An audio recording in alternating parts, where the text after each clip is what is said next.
একটা ছোট গ্রামে ছিল রাফি নামের এক ছেলে, যে সবসময় ক্লাসের শেষ বেঞ্চে বসত। শিক্ষকরা বলতো ও পড়াশোনায় খুব দুর্বল। বন্ধুরা হাসত, তবু রাফি চুপ থাকত। এই রাফি শেষ বেঞ্চের রাজা। রাফি, মন দিয়ে পড়বি বাবা, তুই পারবি। বাড়ি গরিব, কিন্তু রাফির চোখে ছিল বড় স্বপ্ন। বাচ্চারা, গ্রামের জন্য একটি পানি সংরক্ষণ প্রজেক্ট বানাতে হবে। রাফি পারবে নাকি? ও তো কিছুই জানে না। আমি পারবো, আমাকেই কিছু নতুন করতে হবে।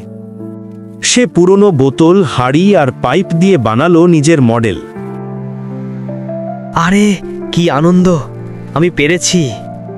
প্রদর্শনীর দিন এলো, সবাই রঙিন প্রজেক্ট আনলো। এইটা কি রে? এটা দিয়ে জিতবি? এটা অসাধারণ। রাফি, তুমি ভেবেছো গ্রামের পানি সমস্যা নিয়ে? প্রথমবার সবাই তাকাল রাফির দিকে সম্মানের চোখে। তুমি আমাদের গর্ব রাফি। যে পিছনে বসে আছে সে পিছিয়ে নেই, শুধু সুযোগের অপেক্ষায়।